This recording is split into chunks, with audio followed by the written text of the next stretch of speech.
Je t'ai appelé pour que tu me fasses connaître ce que je dois faire. Samuel dit, pourquoi donc me consultes-tu puisque l'Éternel s'est retiré de toi et il est devenu ton ennemi? L'Éternel te traite comme je te l'avais annoncé de sa part. L'Éternel a déchiré la royauté d'entre tes mains et il a donné à un autre, à David.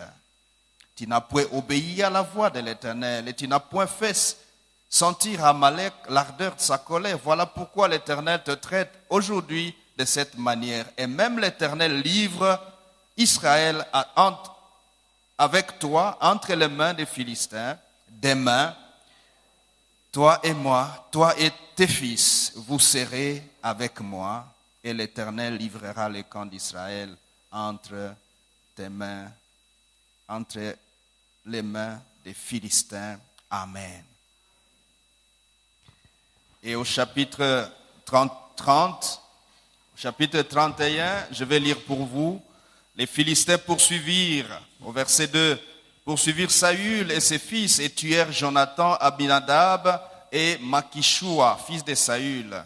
L'effort du combat porta sur Saül et les archers l'atteignirent et ils les blessèrent grièvement. Saül dit à celui qui portait ses armes, tire ton épée et me transperce, de peur que ces incirconcis ne viennent me percer et me faire subir leurs outrages. Celui qui portait ses armes ne voulut pas car il était saisi de crainte et Saül prit son épée, il se jeta dessus. Amen. Amen. S'attacher à Dieu jusqu'au bout. Mes frères et mes sœurs, c'est un grand privilège que de s'attacher à Dieu. En fait, nous avons que deux choix. Ou on s'attache à Dieu, ou on s'attache à l'ennemi. Il n'y a pas d'intermédiaire. Même ceux qui s'appellent des dieux sur cette terre sont, on pourrait dire, des partis politiques du diable. C'est, on pourrait dire, des opportunités ou des moyens ou des stratégies que le diable a mises en marche pour s'exprimer d'une autre manière. Très souvent, les gens prétendent qu'ils ont un Dieu. On peut dire, moi, mon Dieu c'est elle, c'est la vache, comme en Inde. Et on peut dire, mon Dieu c'est la chose que je porte au rein. Mais de tous ces dieux, mes frères, ils se résument en extension du diable.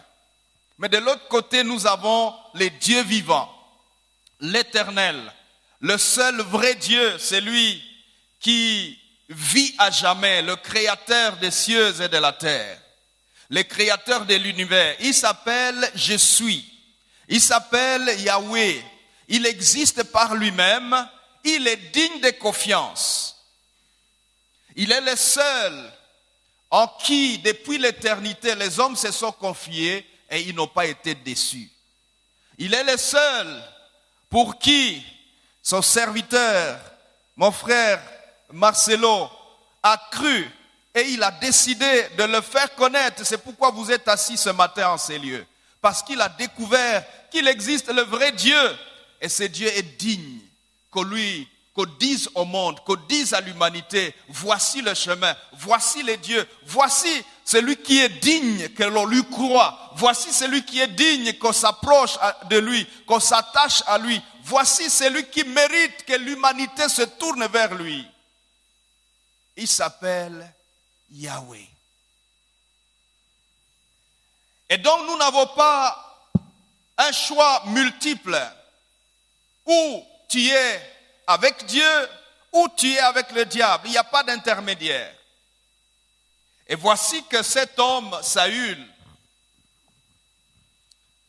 fut le premier roi d'Israël, choisi et oint par Samuel. Samuel ayant remplacé Élie, dont les enfants n'ont pas obéi à Dieu et qui commettaient des bêtises dans le lieu saint. Et Samuel, confié à Dieu depuis sa jeunesse, a restauré la vie de Dieu, il a restauré le temple, il a restauré l'ordre et la crainte de Dieu. Et le peuple lui a dit, nous voulons un roi. Et finalement, dans 1 Samuel chapitre 9 et chapitre 10, Saül est oint roi. Et il a bien commencé. Il s'est attaché à Dieu. Il a servi Dieu. Mais il n'a pas fait longtemps.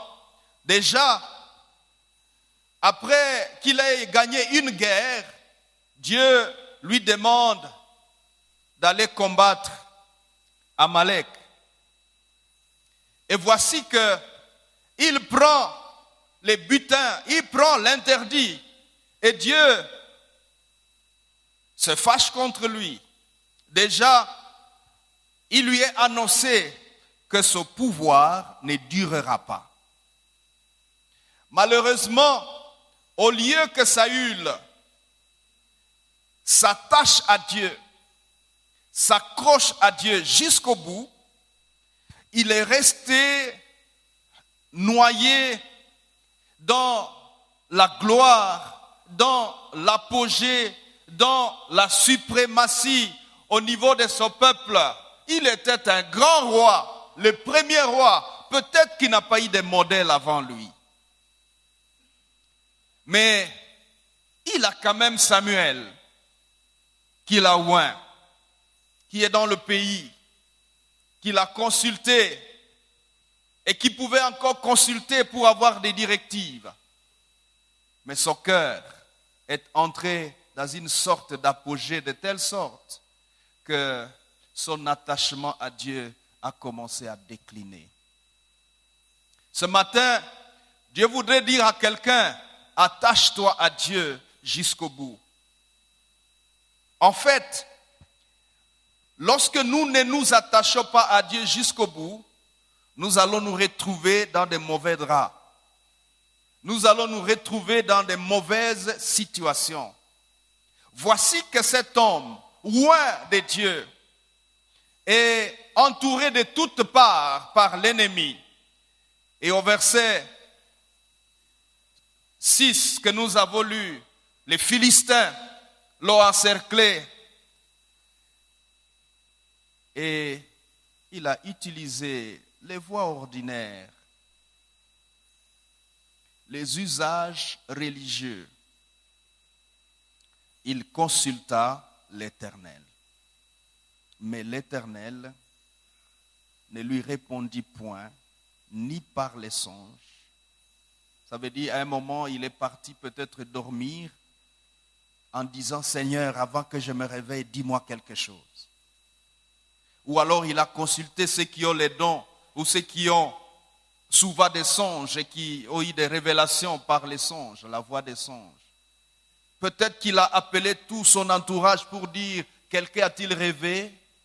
Qu'est-ce qui va nous arriver? Personne n'a rêvé. Lui-même n'a rêvé. Il consulta ensuite l'Urim, rien. Il consulta les prophètes. Aucun prophète n'avait un mot à lui dire. J'aimerais te dire, frère, sœur, il est bon de bien commencer, mais il est mieux de tenir bon jusqu'à la fin de notre vie. Parce que lorsque tu négliges ton attachement à Dieu, il viendra un temps où Dieu ne pourra pas te répondre, ni par les songes, ni par l'Urim, ni par les prophètes, ni par un prédicateur. Tu iras chercher des serviteurs pour qu'ils te disent quelque chose. Pasteur, prie pour moi. Pasteur, qu'est-ce que Dieu a dit à mon sujet? Et il n'y aura pas de réponse. Nous sommes heureux d'être dans un environnement spirituel comme celui-ci, où nous sommes entretenus constamment afin de nous conserver devant le Seigneur. Mais regarde jusqu'à quel degré nous pouvons tomber très bas. Saül, ayant manqué de réponse, pendant qu'il est entouré par les Philistins, il décida d'aller consulter une voyante. Un oint va consulter une voyante. Il est lui-même celui qui venait de supprimer les gens qui évoquent les morts dans le pays. Tu as bien commencé. Mais maintenant, il retourne vers ces mêmes personnes. Et il a fait un long voyage pour rencontrer cette femme. Il s'est déguisé. Mais voici que finalement Samuel arrive. La femme le fait venir. Et Samuel lui dit, pourquoi tu me déranges? Je ne vais pas entrer dans des questions doctrinales. Mais finalement, il lui donne le message. Il lui dit, si Dieu t'a abandonné, et moi j'étais serviteur de Dieu, pourquoi tu me consultes? Parce que je ferai ce que l'Éternel me dirait de faire.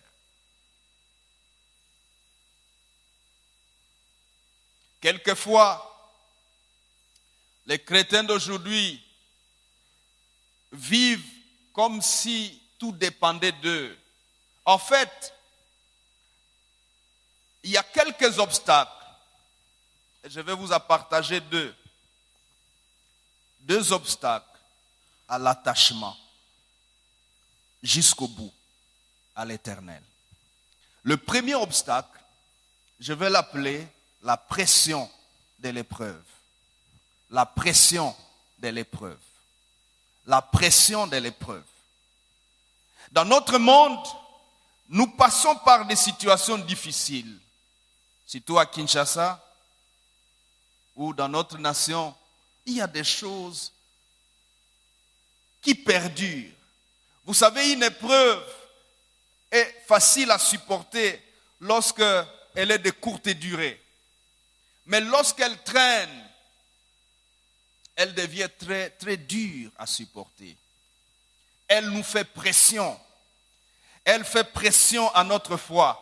Elle fait pression à notre stabilité spirituelle. Elle fait pression même à notre prière. D'aucuns se diraient, j'ai déjà prié, voici 5 ans, mais je n'ai pas d'enfant. Voici, j'ai prié, voici 8 ans, je n'ai pas de travail. Voici, j'ai fait tout ce que l'on peut faire comme enfant de Dieu pour essayer d'obtenir ce que je demande, mais rien n'arrive. Et ça prend du temps.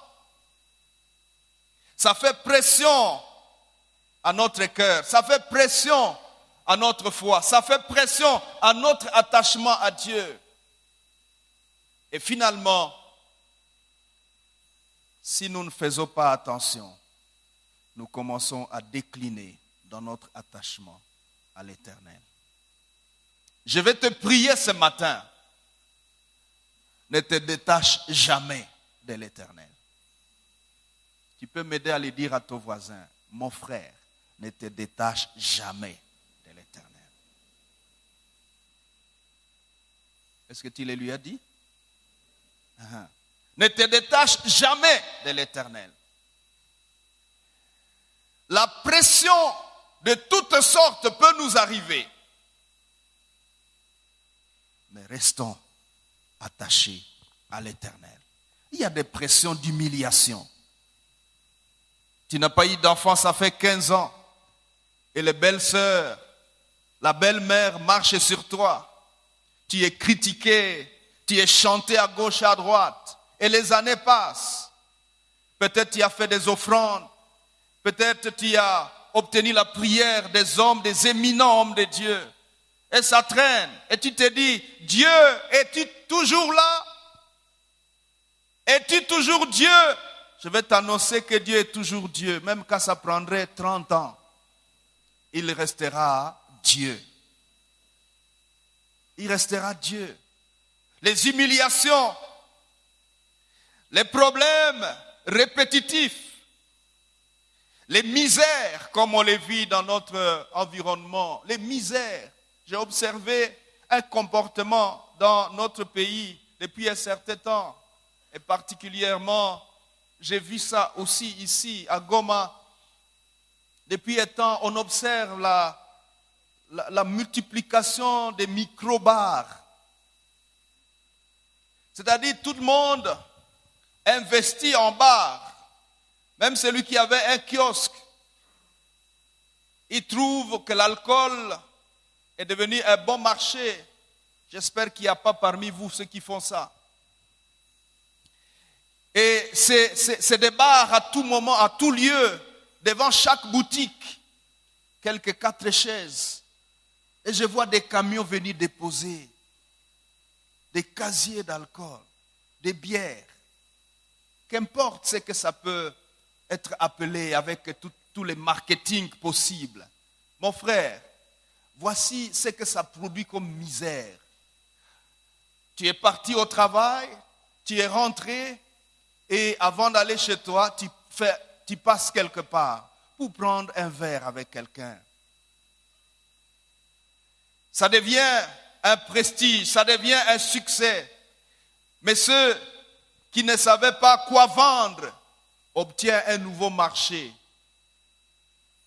Et la suite, c'est que la conscience décline.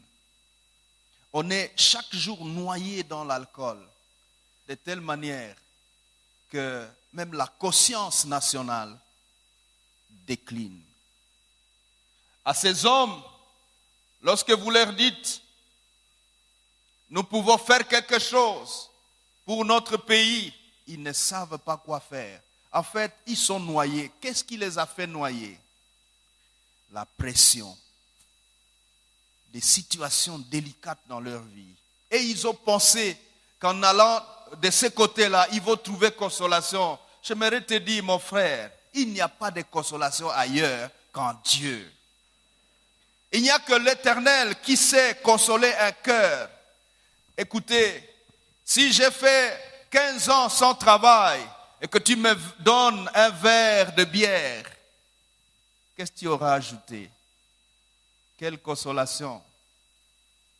Même si c'est toute une bouteille de whisky et que je puis la terminer, qu'est-ce que ça ajoute? Qu'est-ce que ça change? Mais Dieu est le seul qui console. Alléluia. Alléluia. Il y a des injustices, il y a toutes sortes de choses. Dans 1 Corinthiens, chapitre 10, verset 13, il est écrit, aucune tentation ne vous est survenue qui n'ait été humaine. Dieu est fidèle. Il ne permettra pas que vous soyez tentés au-delà de votre force. Et même avec la tentation, il donnera le moyen d'en sortir afin que vous puissiez la supporter. Même avec la tentation, il y a moyen de supporter. Parce que le seul Dieu digne que l'on s'attache à lui est le garant de la consolation. Il est le garant de la vie. Il est le garant de l'espérance. Et même quand nous n'obtiendrions pas certaines choses que nous sommes en train de lui demander, au moins lui est capable de nous donner la réponse qui convient à notre cœur. Alléluia. Alléluia. Le deuxième obstacle, c'est la pression du succès. La pression du succès. La pression du succès. Et pour la pression des épreuves, vous pouvez prendre quelques textes. Genèse chapitre 39, versets 7 à 20. Matthieu 11, 6 à 16. 2 à 6 plutôt. Et Hébreux 10, 3. Vous allez voir là-dedans ce qu'a connu Joseph, ce qu'a connu Jean-Baptiste.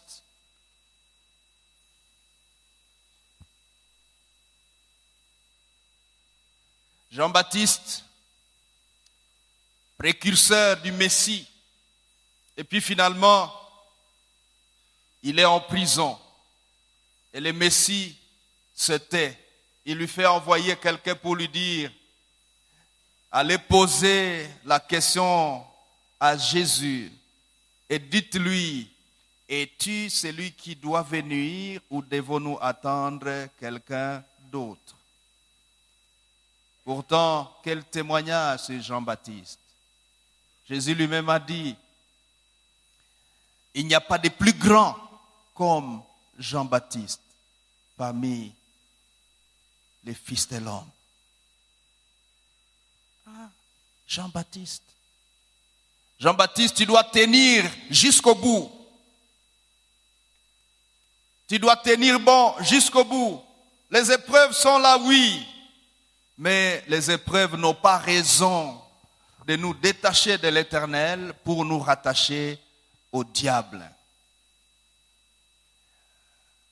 Les épreuves sont tellement petites pour mériter de nous retirer de l'Éternel et de nous tourner vers l'ennemi.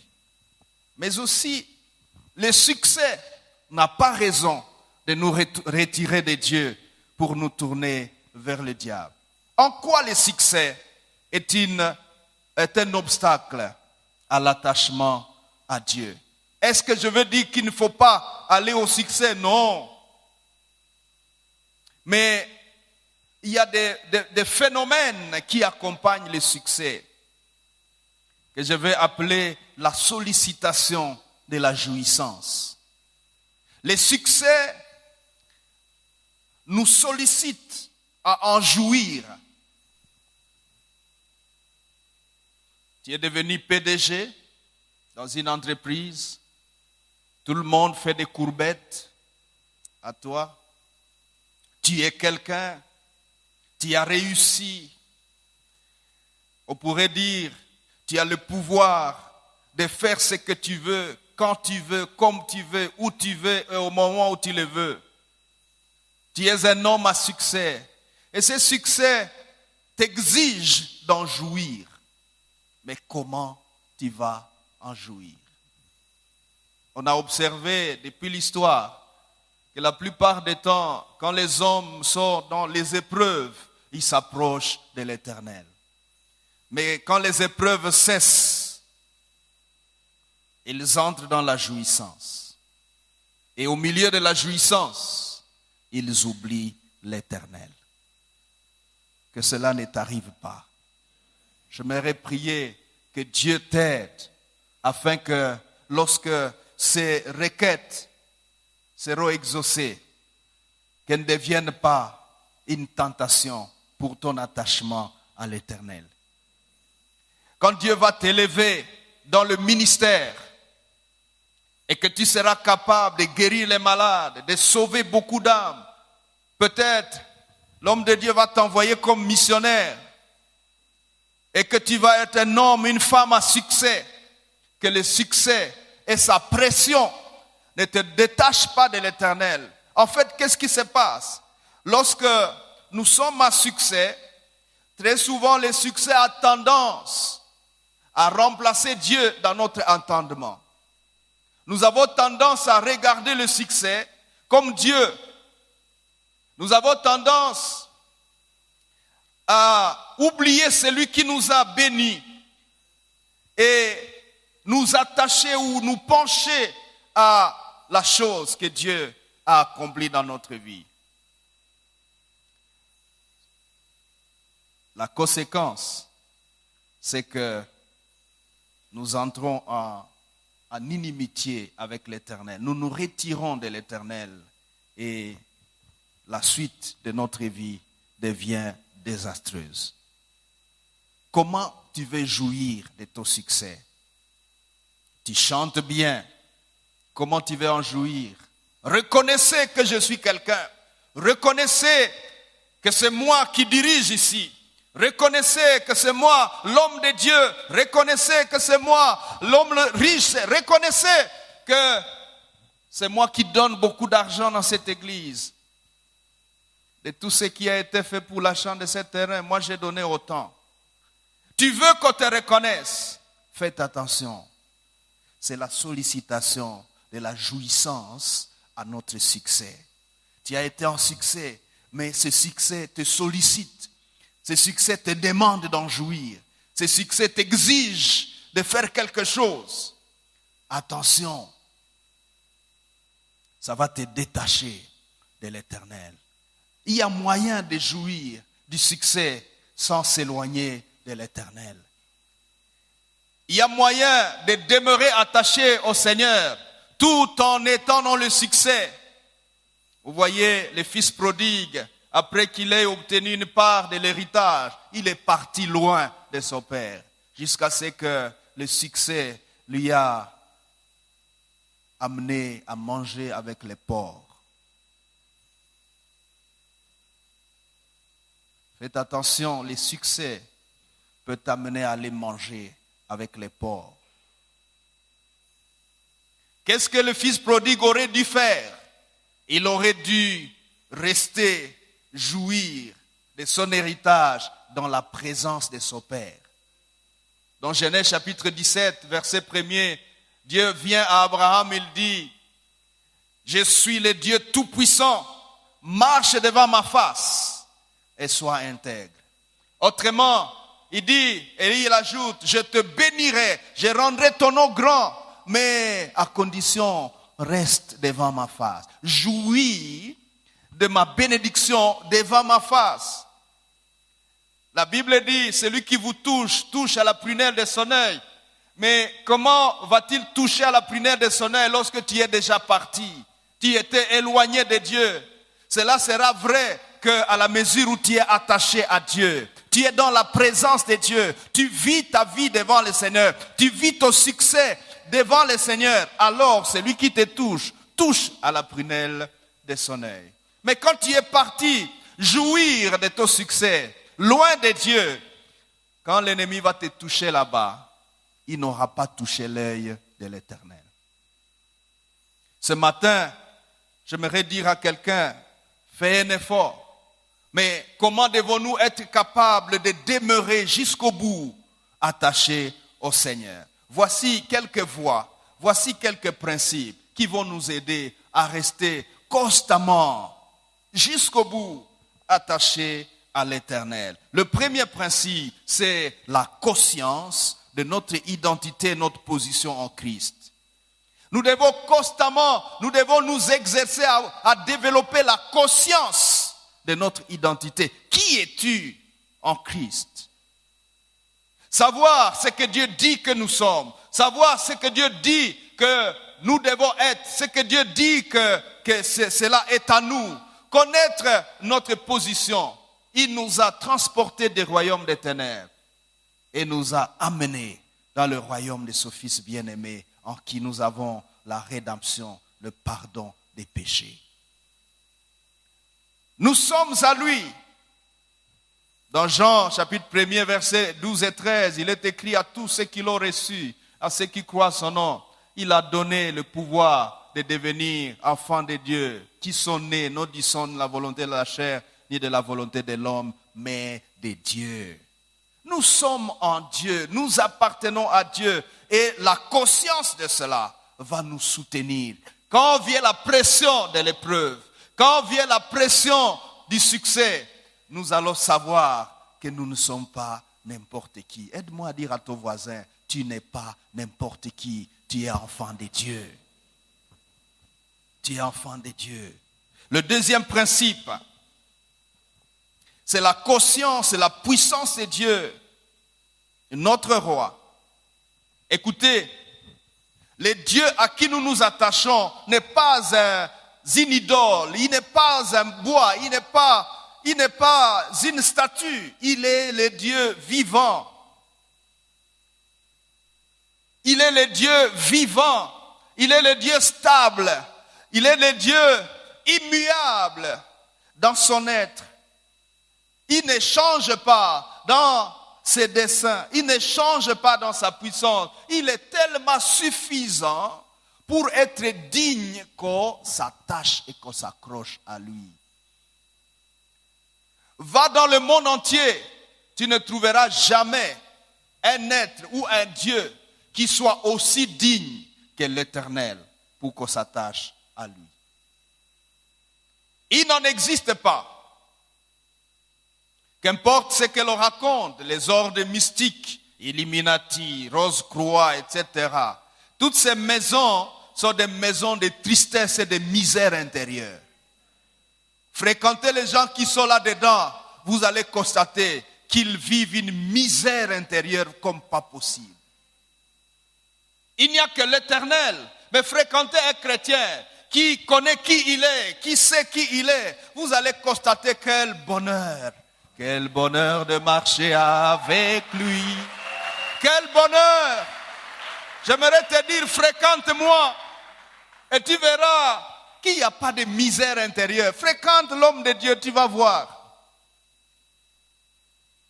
Tu peux dire à ton voisin, fréquente-moi, tu vas voir. Alors vérifie si c'est vrai. Alléluia. Alléluia. Écoutez, loin de Dieu, il n'y a que misère intérieure. Vous pouvez vous baigner dans les richesses exquises.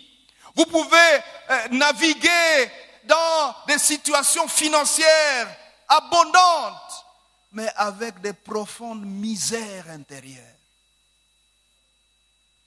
Des misères intérieures. Il n'y a qu'auprès de Dieu. Il est tout puissant. Écoutez, le fait que notre requête dure ou prend du temps ne change rien en Dieu.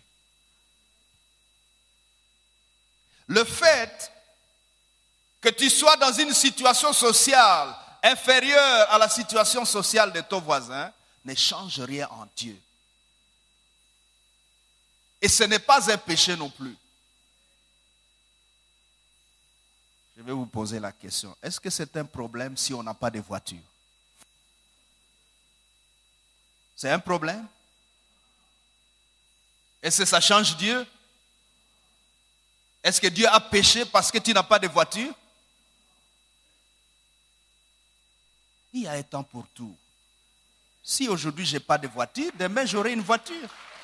Si aujourd'hui je n'ai pas de maison, demain j'aurai une maison. C'est une question de temps. Est-ce que Dieu est coupable de la situation dans laquelle tu passes?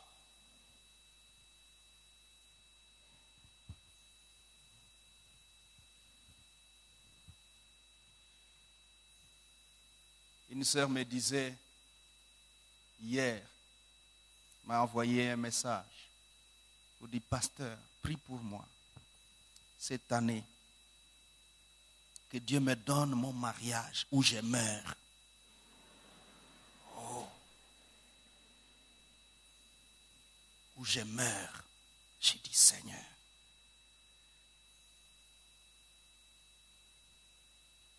et c'est parce que tu n'as pas de mariage, tu as droit à la mort. Il faut que tu meurs. Bon, est-ce que Dieu est coupable parce que tu n'es pas encore marié? Est-ce que tu as un problème avec ceux qui sont mariés?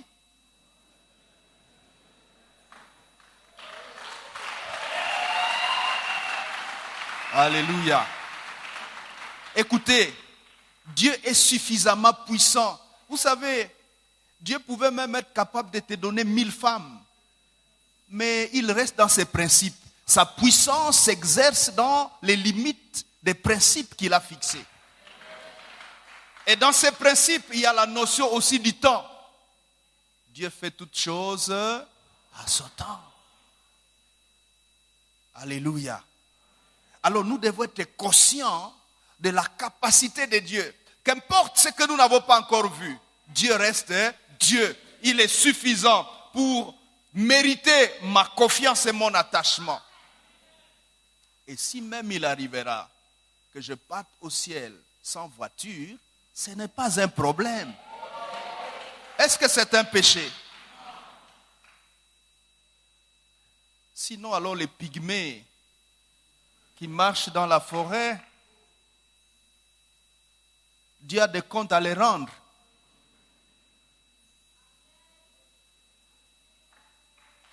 Alléluia.